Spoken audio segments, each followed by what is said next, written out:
जय श्री कृष्णा दोस्तों, किशोरी क्रिएशन से मैं सपना शर्मा आप सभी का हार्दिक स्वागत करती हूँ आपके अपने चैनल पर। दोस्तों, आज के वीडियो में मैं आपके लिए ज्येष्ठ मास महात्म्य के 8वें दिन की कथा लेकर के आई हूँ।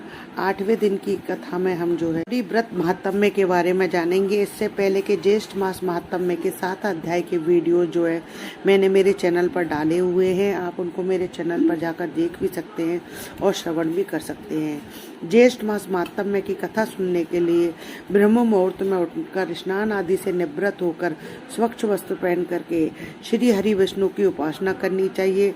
ज्येष्ठ मास महात्म्य का प्रतिदिन एक अध्याय का श्रवण अवश्य करना चाहिए। अध्याय सुनाओ उससे पहले 7वें अध्याय का सारांश जानते ऋषि कहने लगे, हे स्कंद जी, आप हमें और महात्म्य सुना। जेठ मास का वह महात्म्य सुनाइए जिसको सुनने मात्र से ही मनुष्य पापों से मुक्त हो जाता है। इसमें उपवास करने से जो है भगवान श्री हरि विष्णु अत्यंत प्रसन्न होते। स्कंद जी ने जो है जेठ मास के व्रत के नियम और पूजा विधि के बारे में बताया। अब आगे जो है मैं आपको 8वां अध्याय बता रही हूँ जिसमें हम गौरी व्रत महात्म्य के बारे में जानेंगे। स्कंद जी कहने लगे कि पहले हिमवान नाम करके पर्वतों का राजा था। वह स्थावर जंगम दोनों रूप धारण करता था।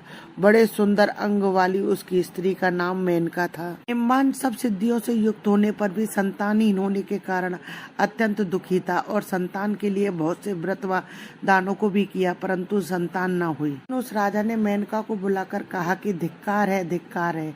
ऐसा कहकर बारंबार विलाप करने लगा। कहने लगा कि जो स्त्री रक्त और लावण्य से युक्त होने पर भी संतान से हीन हो, वह स्त्री समस्त लोकों में निंदित और निर्भाग्य है। तरीके से वह उसे बहुत धिक्कारता है। हे शुचि स्मृति, तुमको देखकर सदा मुझे अधिक समय तक संताप होता है, इसलिए अब मैं तुमसे तुम्हारा कभी मुख नहीं देखूंगा। विद्वान पशुओं के समान तुम अपने प्राणों को कैसे धारण करती हो। अपने पति के ऐसे वचन सुनकर जैसे वायु के आघात से केला और वज्र के आघात से पर्वत गिरता है, वह मेनका पृथ्वी पर गिर गई और रोती हुई विलाप करती हुई भगवान विष्णु की शरण में गई। जी से प्रार्थना करने लगी और सामने नारद जी को देखकर भगवान विष्णु ने नारद जी को मेनका के पास भेजा। नारद जी ने वहां जाकर मेनका को परनाशन व्रत का उपदेश दिया और कहा कि ज्येष्ठ तृतीया आने पर इस व्रत को करो। पाने पर मेनका ऐसी पर्वत गुफा जिसको मनुष्य ने कभी नहीं देखा था, जो कि सिंह और व्यागों से युक्त है, ऐसी पतिव्रता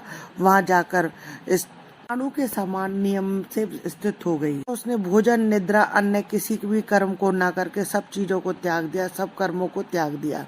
केवल भगवान विष्णु की गुणमयी और मानसी माया को सदा स्मरण करती रही। सब दुष्कर कर्म ज्येष्ठ मास में हुआ। अनायास ऐसे कठिन व्रत हो जाने पर उस व्रत के पुण्य प्रभाव से जगन्मयी माया प्रकट हो गई। माया को देखकर मेनका ने परम भक्ति से उसकी स्तुति की। तब माया ने मेनका को वर मांगने के लिए कहा। तुम्हारे इस मासोपवास व्रत से मैं अति प्रसन्न हुई। भक्ति के वशीभूत होकर मैं तुमको जो वस्तु नहीं देने लायक है वह भी दूंगी। जगदम्बा के ऐसे वचन सुनकर मेनका अति प्रसन्नता से बोली कि हे देवी, यदि आप मुझ पर प्रसन्न हैं तो मेरे आंगन प्रसन्न होकर रहे। जगदम्बा कहने लगी, मैं कन्या होकर रहूंगी। ऐसा कहकर फिर कहने लगी कि हे मेनका, तुम्हें एक पुत्र भी होगा। तुमसे एक हित की बात कहती हूँ, सो तुम मेरी आज्ञा से करो। तुमको अनायास इस ज्येष्ठ मास के मासोपवास व्रत का फल मिल गया है। अपने घर को जाओ और सदैव इस व्रत को निष्ठा पूर्वक विधि पूर्वक करती रहो। ऐसा कहकर माया अंतर ध्यान हो गई और मेनका भी अपने घर चली गई। ने राजा हिमवान को सब समाचार विस्तार पूर्वक कहा और भृगु ऋषि के उपविष्ट मार्ग से ऐसे व्रत को मेनका ने भी किया। समाचार को सुनकर हिमवान बड़ी प्रसन्नता और हर्ष के साथ दोनों हाथों से मेनका को आलिंगन कर अपनी गोद में बैठाकर समझाने लगा। शायद कुछ काल व्यतीत होने पर मेनका गर्भवती हुई और वशिष्ठ ऋषि ने आकर मेनका का पुंसवन संस्कार कराया। जी कहते कि हिमाचल के समान मनुष्य पृथ्वी पर अति दुर्लभ होते हैं। जिसके घर में स्वयं जगदम्बा प्रकट हुई, उमा गौरी और पार्वती के नाम से विख्यात हुई। ज्येष्ठ शुक्ल चतुर्थी को शिवा प्रकट हुई, इसलिए सौभाग्य की वृद्धि के लिए स्त्रियों को चतुर्थी के दिन शिवा का व्रत अवश्य करना चाहिए। शिवजी बनाकर मंडप के चारों द्वारों को अच्छी तरह से शोभित करना चाहिए। गिरजासन के चारों तरफ धान्य को बिछाकर मध्य भाग में अपनी शक्ति के अनुसार चांदी का झूला बना उमा की सोने की प्रतिमा बनाकर सुंदर झूले में स्थापित करे तथा श्रद्धा अनुसार भक्ति से विधि पूर्वक उसका पूजन करे तथा सुहागिन ब्राह्मणी का पूजन करे। कन्याओं को भोजन करावे तथा अनेक सौभाग्य द्रव्य, माला, चंदन से पूजन करे। गाना बजाना तथा कीर्तन आदि से सारा मास व्यतीत करे, हविष्यान्न का भोजन करे और यत्न पूर्वक नित्य कथा सुने।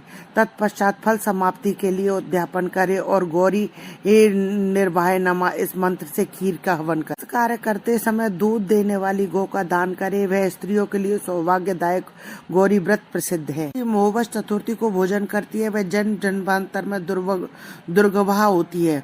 उस दिन से इस व्रत की जग तीतल में उमा जयंती नाम से प्रसिद्ध हुई। मेनका ने पुत्र संतान के निमित्त फिर इस व्रत का किया। इसके प्रभाव से उसे महान तेजस्वी पुत्र उत्पन्न हुआ। वह मेनक नाम से दूसरा हिमाचल कहा जाता है। ज्येष्ठ मास महात्म्य गौरी व्रत महात्म्य वर्णम 8वां अध्याय संपूर्णम। दोस्तों, यदि आपको मेरे वीडियो पसंद आए तो प्लीज मेरे वीडियो को ज्यादा से ज्यादा लाइक और शेयर कीजिए।